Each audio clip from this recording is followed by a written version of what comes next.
I got it and drove it from Michigan to here this last weekend and went by every single gas station and didn't matter how high it was. And so I'm looking forward to the opportunity for us to move to vehicles that aren't going to be dependent on the whims of the oil companies.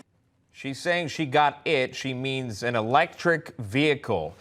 Talking about gas prices and inflation, despite what some say, inflation is rising higher and higher where it hurts. $4.95 a gallon, that's the average from AAA here. And it continues to go higher each and every day. Joining us now to discuss is owner of multiple small businesses and self-titled serial entrepreneur, Tom Maoli. Tom, good to see you, and thanks so much for coming on here.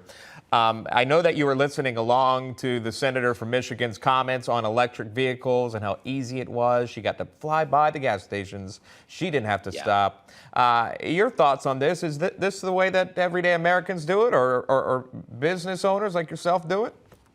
You know, listen, we're in a very interesting time because we have obviously one of the highest inflation rates in the history of the country. I think we're peaking, though, on the inflation side. I think the what has to happen, though, is that this is different than historical inflation. Historical inflation that we've seen, and I've lived through a number of these cycles in my life. But in most cases, it's been caused by a demand peak. So we have to slow down the demand.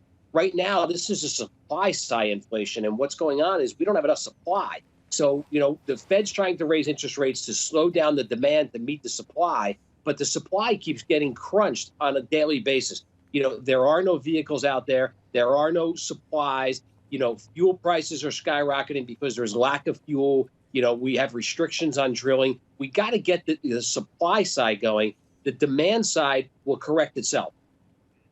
Well, how has this affected you as a small business owner and your employees with inflation, right? For paying more for products, not just gas, but products as well, but and also gas. How has it affected you and your employees? Yeah, well, listen, I'm a new car dealer. New car prices are up almost 25%.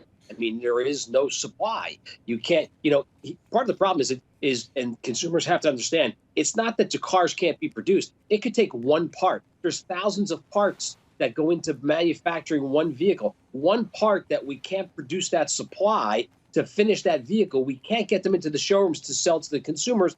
And the less that are available, we're causing a supply side inflation. And that's what's going on in this economy. The demand is there. You know, it's interesting because the Fed has raised interest rates. They're going to do it again, and they're going to continue to do it. But the reality of it is it's not slowing down the demand. The demand is still there. There's certain demand that you just can't shut the faucet off on. You can't shut the faucet off on people buying new cars. People need transportation. They got to get their families around. You can't shut the faucet off on food. People need food. So we're in an interesting time right now. And I have to tell you, I think we're in for a wild ride. All right. Tom Maoli joining us live on that. Tom, thanks so much. Good to talk to you. We appreciate that.